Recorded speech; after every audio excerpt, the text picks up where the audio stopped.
Hello friends, in this video we will learn a first shift theorem of Laplace transformation.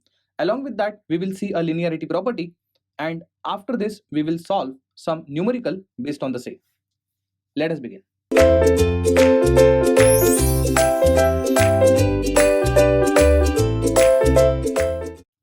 So let's begin with a Laplace transform for the following along with the ROC. So very first signal is e to the power minus at u of t, and the second signal is minus of e raised to minus at u of minus t. So if you compare both, and we will try to find the differences between two questions. The first difference, the first function is positive, the next function it is negative. Secondly, there is a common factor that in first question it is e to the power minus at, even in second function it is e to the power minus at. The only difference is the first function is multiplied with u of t and the second function is multiplied with u of minus t. So these are the minor differences between question 1 and question 2. So first of all we'll try to get a Laplace transform, and along with that we'll try to get a ROC for this. You know that what is meant by ROC?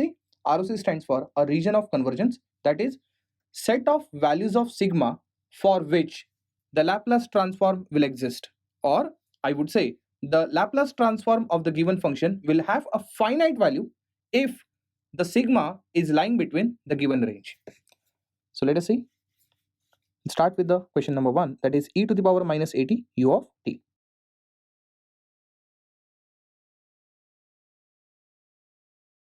So by formula, f of s is integral over minus infinity to infinity f of t e to the power minus st dt. This is the formula for having a Laplace transform, am I right? So what happens in this formula? If the given function is f of t, which is function of time, after Laplace transformation it becomes f of s. So let us try to get this. Integrating over minus infinity to infinity, let us substitute the value of f of t, that is e to the power minus at u of t multiplied by e to the power minus st dt. Then this is equal to, you know that because of the presence of a unit step signal, the only role of u of t in the integration is to change the limit and make sure that you are integrating only for a positive period of time. Therefore, changing the limit from 0 to infinity, knowing the fact that u of t is present only from 0 to infinity, from minus infinity to 0 it is having 0 value. So what is remaining is e to the power minus at into e to the power minus st. We can club it together, it will become e to the power, if I take minus sign out, that is s plus a multiplied by t dt, and during the interval from 0 to infinity the value of u of t is unity, that is 1. So there is no need to mention u of t over here. Let us solve this integration. E to the power minus of s plus a into t divided by a coefficient of t which is minus of s plus a, and we know what is the lower limit, it is 0, upper limit is infinity. So solving further, now f of s is equal to, so what I'll do is I'll take 1 upon s plus a out. Since there is a presence of negative sign, I won't be performing higher limit minus lower limit, I'll perform lower limit minus higher limit. So what is the lower limit? So lower limit is 0. So e to the power minus of s plus a, we are going to replace t with 0, minus upper limit would be like this, that is e to the power minus of s plus a times infinity. So you must be thinking, why I'm not directly writing as e to the power 0 minus e to the power minus infinity. The reason why I'm not writing would be quite clear, because I'm not only interested to have a Laplace transform, but to also know about the ROC. So here our ROC discussion is going to begin. See carefully what I'm trying to convey you. For a very first function, or I would say rather this first term, irrespective what is the value of s plus a, it is bound to become e to the power 0. So first of all, this is going to become e to the power 0, and for sure it is equal to 1. I hope this thing is clear. Now let us talk about the second term. So with this second term, one can say that it is going to become e to the power minus infinity. So in case if it is becoming e to the power minus infinity, then it will be 0. In that case, f of s is simply 1 upon s plus a. But here is the real catch. Thing is, it is required that it should become e to the power minus infinity, but it is possible only when this s plus a is positive. So you might think, so why it is required that we should assume this as positive? Because now you can think it exactly reverse. Think as if s plus a is negative. Then what is going to happen? If this s plus a happens to be, let's say, negative, then what is going to happen? Then this negative negative will get cancelled. It will automatically become e to the power positive infinity, and e to the power positive infinity will become infinity. And the whole f of s will become infinity. That is, f of s, we would say, not defined. And we know that for a particular function, when the Laplace transformation answer is infinity, then we might say that the Laplace transformation for the given function does not exist. Because if you remember, existence condition for Laplace transformation is that the Laplace transformation for a particular function should be having a finite value. It cannot be infinity, am I right? So if you want that the function of s shouldn't become infinity, then at any cost s plus a should be positive. So here I'm going to write it over here. S plus a should be positive. So mathematically I can say s plus a should be greater than 0. You know that the whole discussion is going only for the sake of ROC. So when I say ROC, then ROC's discussion should be limited to only real part of S. So I should replace S with a real part of S plus A should be greater than 0. Am I right? Or I would say a real part of S should be greater than minus A. And we know very well a real part of S is nothing but sigma. Then sigma should be greater than minus A. And let me tell you, this is what we call as ROC, that is region of convergence. So sigma should be greater than minus A at any cost. Only then f of s will become 1 upon s plus a. Finally, now I can say that in case if this is positive, then definitely it will become e to the power minus infinity, which is 0. This is any cost is going to become e to the power 0, which is 1. 1 minus 0 will be 1. So what is remaining? F of s is 1 upon s plus a. So this is the answer. So Laplace transformation for e to the power minus 80 u of t is 1 upon s plus a with ROC sigma greater than minus a. So Laplace transform is 1 upon s plus a, where sigma is greater than minus a. I hope thing is clear. Now I have to show you a graphical representation for the same. So I'll write the final conclusion, that is e to the power minus 80 u of t having Laplace transformation as 1 upon s plus a, where ROC is real part of s greater than minus a, or you can rewrite this as sigma greater than minus a. I hope things are clear. In fact, if I draw a s-plane over here, then if I want to show the ROC, I require a s-plane, that is a 4-quadrant system. Here what we have is positive real part, negative real part, positive imaginary axis here, and negative imaginary axis here along with the origin. So now if you see to this, that is sigma should be greater than minus a, then first of all we should locate minus a. Try to understand minus a is a negative real constant.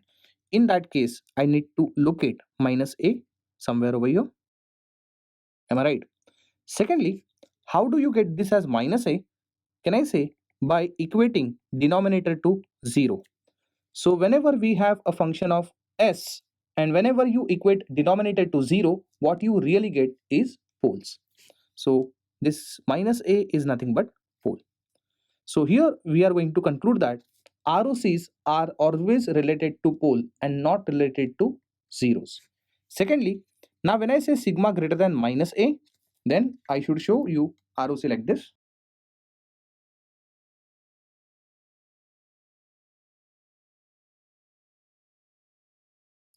So we show ROC like this.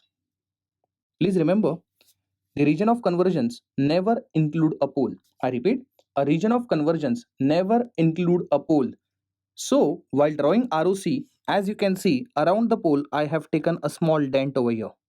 This is the dent I'm talking about. So we make sure that when we are drawing ROC, ROC is not going to include any pole, and therefore as you can see, most of the time a region of convergence would be either greater than a pole value or either lesser than the pole value. So it makes sure ultimately that the region of convergence never include a pole. Now the question is, so what if it is going to include a pole? See, in that case, if it is including the value of pole, then a function is again going to become infinity, because if you substitute the value of s as minus a, what is going to happen? Minus a plus a in the denominator is going to become 0, and 1 upon 0 will result into infinity, and we don't want our function of s to become infinity. We want our f of s to be finite, Laplace transform to exist. Am I right? So here I'll write some common conclusion and observations.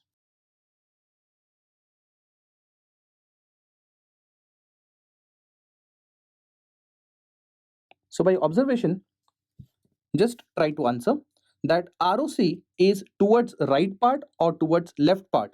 When I'm saying it is towards right or towards left, it is all about with respect to the suspected pole. So here, as you have seen, the pole what I have got is minus A. With respect to minus A, as you can see, the region of convergence is towards right. So ROC is towards right. This is observation. So ROC is towards right. So this is the observation. Now I'll tell you the real cause. The reason ROC is towards right, because the function is multiplied with u of t. I repeat, the function is multiplied with u of t. E to the power minus at was the function which is multiplied with u of t. So every time you observe that whenever a function multiplied with u of t, you will always observe that ROC is towards right. So this is observation, and the reason is since it is multiplied with u of t.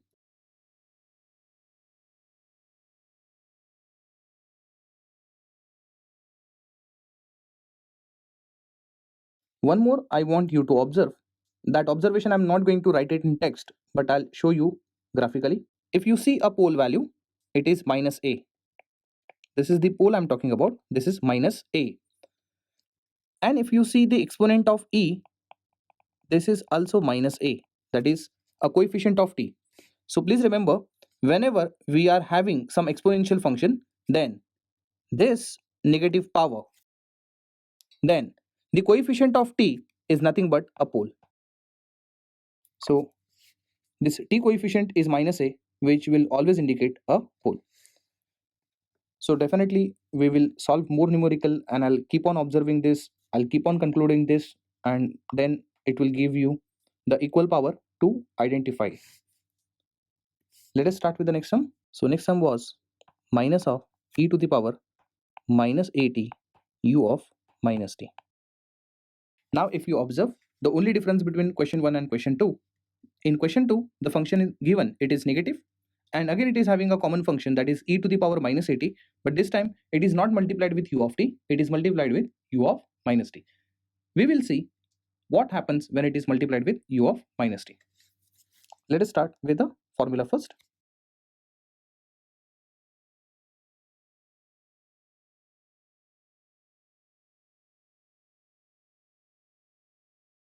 So here function of time is minus of e to the power minus at u of minus t, e to the power minus st dt. We know that u of minus t is time inversion function of u of t. So u of minus t is present only for negative time scale, that is from minus infinity to 0. So presence of u of minus t, make sure that we are not integrating over a positive time period, we are integrating only for a negative time period. Therefore integration limit is going to change from minus infinity to 0. It is going to become minus of e to the power minus at multiplied by e to the power minus st dt. Further, integrating over minus infinity to 0, now I can club this together. In fact, I can take this negative sign out. It is going to become e to the power s plus a multiplied by t dt. Further, I can write f of s as minus of, so integration of this would be e to the power positive s plus a multiplied by t. So we have to take this negative sign also over here, divided by minus of s plus a as a constant part, and then lower limit is minus infinity, upper limit is 0. As you can see, this negative negative will cancel each other. Finally, what I have is f of s. So I'll take 1 upon s plus a out, and in the function of t, I'm going to replace higher limit and lower limit. So let us perform higher limit minus lower limit. So e to the power minus of s plus a multiplied with 0 minus e to the power minus of s plus a. Now t is replaced with minus infinity. Am I right? Now by observation, concentrate on the first term. Irrespective the value of s plus a, it is bound to become e to the power 0, which will become 1 for sure. Am I right? Now look at this. In the first instant, you will feel that the negative negative will become positive. Ultimately, it will become e to the power infinity, and a function will tend to infinity. And if f of s tends to infinity, then we need to conclude that a Laplace transformation for the given question does not exist. So if we don't want this to happen, then somehow we have to decide the value of s plus a. So what should be the value of s plus a so that f of s doesn't tend to infinity? So we can say that it is possible only when s plus a is negative. Why?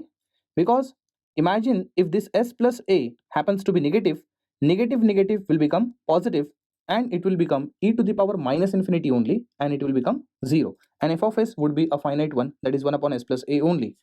So here s plus a should be negative, meaning that s plus a should be less than 0. So when we are talking about a region of convergence, we deal with only real part of value. So I suppose to say a real part of s plus a should be less than 0.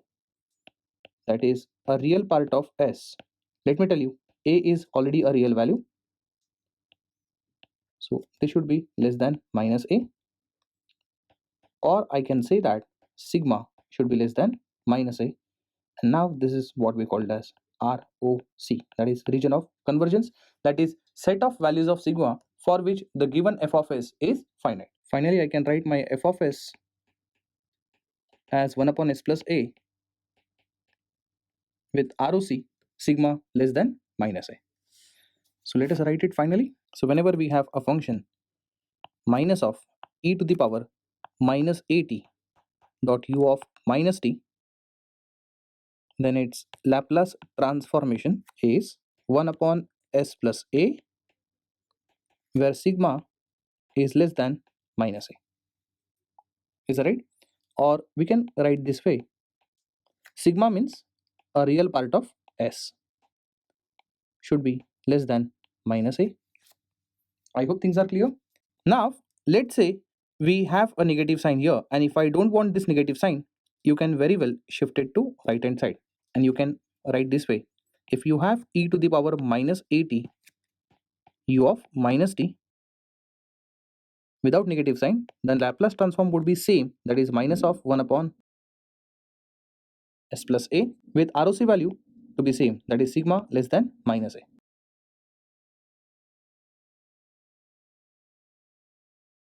So if I want to show you graphically, I have to draw S plane.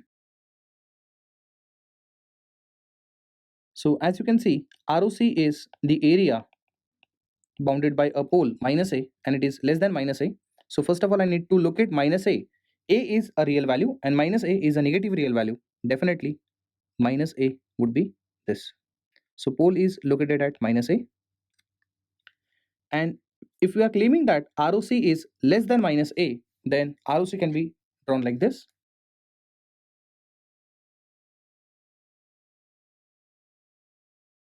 So we should know that ROCs should be drawn with parallel lines to j omega. So this can be taken as ROC. So the whole area, this will go up to minus infinity. In fact, this whole area is nothing but sigma less than minus a.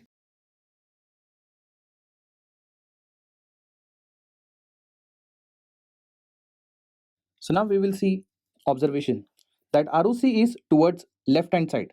As you can see, the ROC is heading to left hand side.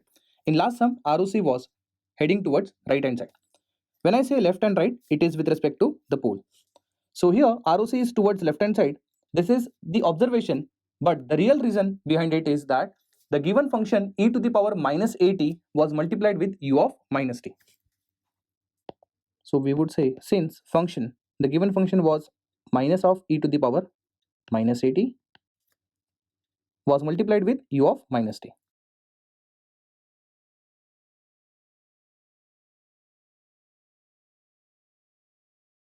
Am I right? Now, if you observe carefully, the same thing I'm going to show you. Look at the pole, it is minus a. Look at the coefficient of t, that is power of the exponent, it is also minus a. So I keep saying that it is always indicating the pole. Am I right? So now with those observations, we will move ahead. So now we are going to see the first shift theorem. Let us see what is meant by a first shift theorem. So assume that we have function of time. If I take a Laplace transform, it becomes f of s. So we don't know what is f of t because it is in general I'm writing. So I'm writing in general as f of s as a Laplace transform for f of t.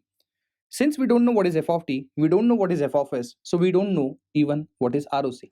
So I have to express my ROC in general as ROC is nothing but a real part of s, and then it will define some area or region of convergence. So let us assume the ROC was R1. So for f of t, the Laplace transform is f of s and the ROC is R1. I hope it is clear with you. So now what first shift theorem says, see carefully. If the given function f of t, let's say multiplied with e to the power minus at. I repeat what I said. For f of t, a Laplace transform was known. It was f of s along with the ROC as R1. Now the same function f of t is multiplied with e to the power minus at. In case if f of s for given function f of t is known to you, you don't have to go on recalculating the Laplace transform for the whole function which is expressed right now, which is f of t dot e to the power minus at. Just replace s with s plus a. I repeat, just replace s with s plus a. So if you have f of s already with you, which is a Fourier transform for f of t, then replace s with s plus a. So it would become f of s plus a. I hope it is clear. At the same time, in ROC, with s we have to replace with s plus a. So it will become like this, that is real part of s plus a is R1. So what I did, I'm just replacing s with s plus a whenever it is multiplied with e to the power minus at. So we know that a would be a real value. In that case, I can say it is real part of s plus a R1, or I would say a real part of s is nothing but R1 minus a, where R1 was a region of convergence for f of t. Now the region of convergence is R1 minus a. So how to use this property? You don't have to really worry about it. We will take examples. Just relax and listen to my properties carefully. So this is the first effect of first shift theorem. Using first shift theorem, we will see the second effect. The second effect is nothing but multiplying the given f of t with positive exponent of e of t. Positive exponent e to the power at. That is f of t. Let's say now multiplied with e to the power positive at this time. In that case, for f of t, if the Laplace transform is f of s, then f of t multiplied with e to the power at, you don't have to recalculate the complete Laplace transform, just replace s with s minus a. In that case, it would become f of s minus a. Please understand, this f of s minus a means it is actually the original f of s, where now s is replaced with s minus a. I hope things are clear. Similarly, it is going to affect on ROC. So if you remember, what we had ROC over here is real part of s. So now it would be real part of s minus a is R1, or now I can write real part of s minus a is R1 because a is already a real value, or I can say a real part of s. So I can shift minus a to right hand side, then it will become R1 plus a. So I hope it is clear with you. So now we'll use this first shift theorem and we will try to get ROC directly. If you notice something, we have already solved these sums. Am I right? E to the power minus at u of t. Let me remind you, the Laplace transform was 1 upon s plus a with sigma greater than minus a as ROC. And for second problem, which is minus of e to the power minus at multiplied with u of minus t, had a Laplace transform as same as question number 1, that is 1 upon s plus a. Only difference ROC, that is sigma lesser than minus a. But now I'm going to give you the another dimension to look at this sum. So we are going to solve this sum, but by using the first shift theorem. How? Let us see. I'm sure you remember for u of t. Forget about the sum. Let's talk about u of t. For u of t, what was the Laplace transform? I'm sure you remember. It was 1 upon s. And what was the ROC? ROC was real part of s should be greater than 0. Am I right? Yes. Now, what I'm going to do is, I'm going to multiply this u of t with e to the power minus at. So, e to the power minus at u of t will have some Laplace transform. Here, I'm going to use a first shift theorem. See carefully what I'm trying to tell you. In general, this u of t is nothing but f of t. In general, 1 upon s refers to f of s. And then, this was your original ROC. Am I right? So, by first shift theorem, for given f of t, if Laplace transform is f of s, then f of t multiplied by e to the power minus at is again the same f of s, where s is replaced with s plus a. So let us replace s with s plus a. In the above f of s, it will become 1 upon s plus a. I'm sure you remember that was our f of s for e to the power minus at u of t. Even in real part of s, now everywhere you have s, you replace s with s plus a. So s plus a should be greater than 0, or I can write a real part of s. A is already having a real part, so it is a greater than 0, or I can say now real part of s should be greater than minus a, and you know that a real part of s is nothing but sigma, which is greater than minus a. So I hope you remember, I have already given the derivation for e to the power minus at u of t by using a normal Laplace transform formula, and now you know very well how to use a first shift theorem and to get the answer for the same. So the extent in which you study a particular topic in detail, then you get different dimensions to solve a same problem. Because I keep saying students that don't try to solve 100 problems, try to solve 50 problems in 100 ways, and it gives you a more clarity in the subject. Let's start with the second. Likewise, we have done for u of t. We had Laplace transform for u of minus t, which was minus of 1 by s. Is that right? For which we had ROC like this, real part of s, exactly complement of the above one. So here it was greater than 0. Now we have less than 0. So this u of minus t is multiplied with negative of e to the power minus at. Just pay attention, it is multiplied with negative of e to the power minus at. So right now I'm not taking this negative sign. I'll include this negative sign later. Let me just have e to the power minus at. E to the power minus at dot u of minus t. It is negative of. You know that whenever for a given f of t if the Laplace transform is f of s. So I'm talking about this now. If this is f of t and let's say this is f of s, so now it is f of t multiplied with e to the power minus at. So I'm going to use a first shift theorem where I have to replace s with s plus a. So in above f of s, replace s with s plus a, it will become s plus a over here with real part of s plus a should be less than 0. I hope it is clear with you. Now let us include a negative sign here because it is given, it is negative sign here. If you include this negative sign here, this negative negative will cancel each other. In fact, if you transfer this negative sign to right hand side, this will become positive, right? Now I can write it finally. Minus of e to the power minus at u of minus t will have Laplace transform as 1 upon s plus a, where, so you know how to solve this. You can write it directly as real part of s should be less than 0, or you can write it this way, sigma should be less than 0 is the ROC. See, this is how we use a first shift theorem. So we have seen what is a first shift theorem, and we have also seen what is the application of first shift theorem, or how to apply a first shift theorem. Now we will see a linearity property. Now if you have a function as f of t whose Laplace is f of s, so since it is in general, let us assume the ROC for f of s is R1. Fine. Let's say we have another function that is g of t. And now if you take a Laplace of this, it will become g of s. Then assuming its ROC is R2. Fine. So for these individual signals, which is f of t and g of t, we know their individual Laplace transform along with their individual ROCs. Let us have a linear combination of f of t and g of t together. So what is a linear combination? A linear combination is a combination where we will try to satisfy a homogeneity property along with the additivity property.